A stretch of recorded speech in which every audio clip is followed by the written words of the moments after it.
G'day guys, I think we have some issues that we need to check out, which could be a bit of a design flaw.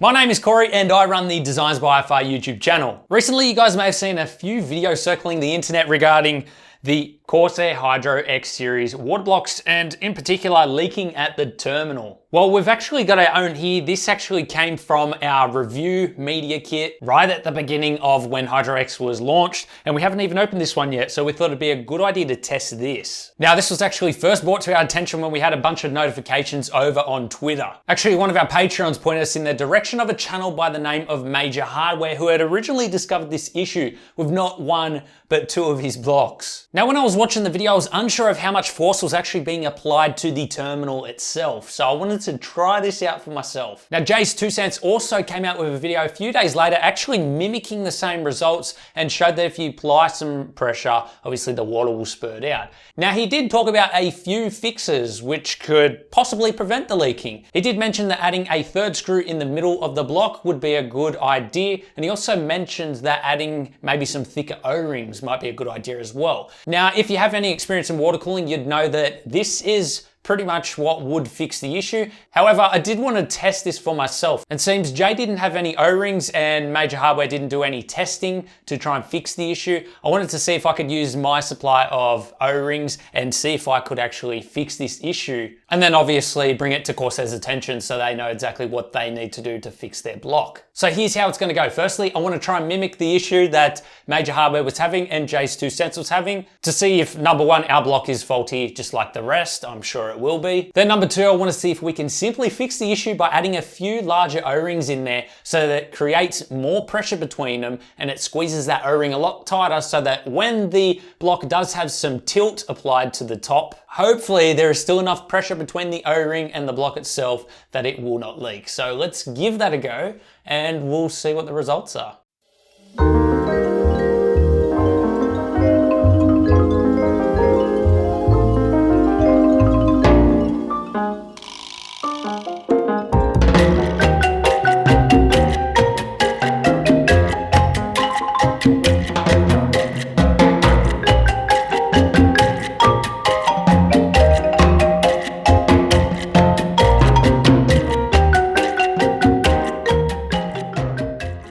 Okay, so for today's test, what we have is a D5 pump res combo, which we can fill up with liquid. We've got the outlet of the pump going into the inlet of the GPU block and then going straight out of that back into the reservoir, because that's mimicking the same situation that both Major Hardware and Jay's 2 cents did. So we want to try and recreate that same scenario. Then we also have a fill bottle to fill up this reservoir in the extra free port up the top. And we've also got Granddad's power supply, which had a feature back when we showed you guys how to fill and drain a system. We also have this box here, which we no longer need, so that can go down. And apart from that, we are ready to test. So let's go ahead. We'll fill this up with liquid, fill that up with liquid, and we'll get right into it. Now, one last thing before we go, in case you guys weren't listening to our filling a PC guide, we have this here, and of course we have bridged the 24 pin, which actually jump starts the power supply so that we can provide power to the pump without getting it around the components. But of course right now it doesn't matter because this is not in a PC.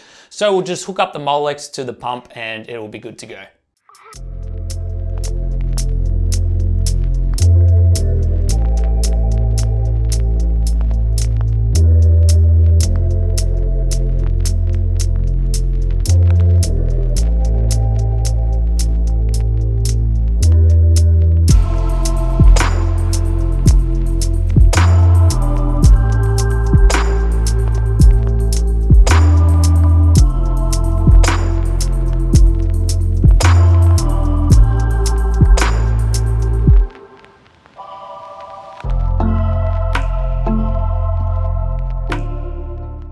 I'm actually really curious about this now to see how far it could actually shoot.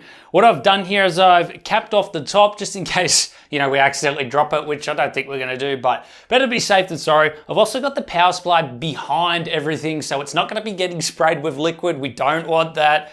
So precaution as always. Let's go ahead and turn this system on. Please don't mind the D5 pump noises. we'll actually see if we can mimic the situation and get some water squirting across the desks. Let's turn this on and give it a go. So as I said, this is a D5 pump. I'm not going to go ahead and cut the tubes because you would have more tube length in a normal build, so there's no point, and plus I want to reuse these tubes later on. This is cycling now, so let's go ahead and give this a go. I'm really curious actually. Actually, I can't see. Let me come around this side. I'm quite curious as to how much pressure I actually need to put behind it. Okay, that's not much at all. So what I've done here is I've got pretty much one thumb pushing, and I just put a bit of support behind here. I pulled it back just a tiny bit and it allows for liquid to come out. Now if I actually put some force in it, you can start getting it to oh shit. You can start getting it to squirt across the desk. Oh my gosh. Yeah, that's not real good. You don't have to put much pressure at all. Now, I'm just wondering if tightening the screws themselves would help solve that issue a bit and reduce the amount that increase the amount of force that you need to get some of the liquid out.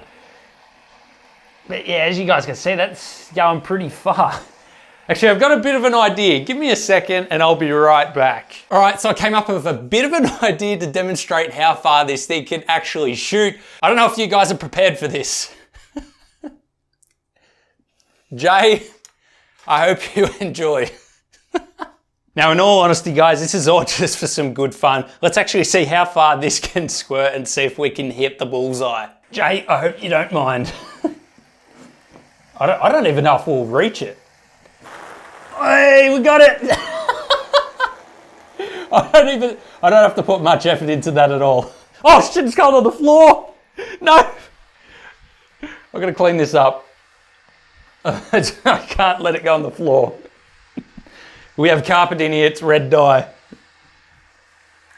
Let's just keep all that over there. So the top part of this block actually is a bit of a cover, which is meant to make it look like the Dominator Platinum RAM. So we might go ahead and take this off. Now we'll remove the actual ports themselves and we will check out the O-rings inside. Now I expect the O-rings to be nice and thin from what I saw from Jay's video and the other video. And then what we'll do is we'll make our own O-rings, which are a bit thicker, put it back together and we'll see if we can mimic the issue.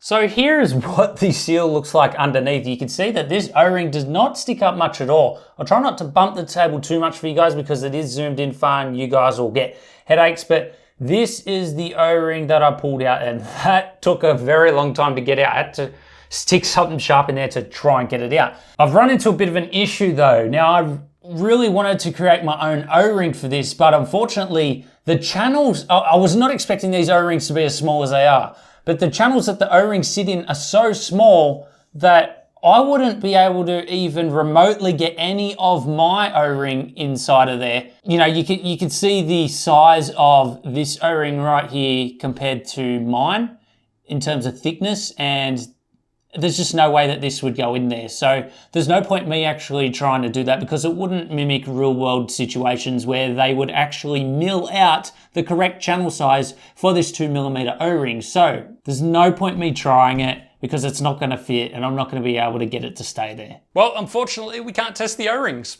So what was the point in this video? Well, there was no point really, the answer's already been said. No, all jokes aside, the idea behind these videos is to bring awareness to the audience. Unfortunately, we couldn't use the O-rings because of the O-ring channels, but that is okay. We're here to bring awareness so that Corsair does fix the issue. And as far as we're aware, as well as Jay's 2 cents video, he does state that Corsair are aware of this situation and they will be fixing it. What I hope that they do implement is wider ports on this bracket right here, maybe even changing up the material of this because it does feel like a very cheap plastic. And then they need to add a screw in the middle. They also need to add thicker O-rings that stick up a bit more because if there is any instability and any wobble in this top part here, then if the thicker O-ring's in there, it's gonna create more seal between this top part and the water block itself. Anyway guys, that does it for me. Hope you all enjoyed. Remember to check out more videos on our channel, lots of custom PCs and reviews and modding tutorials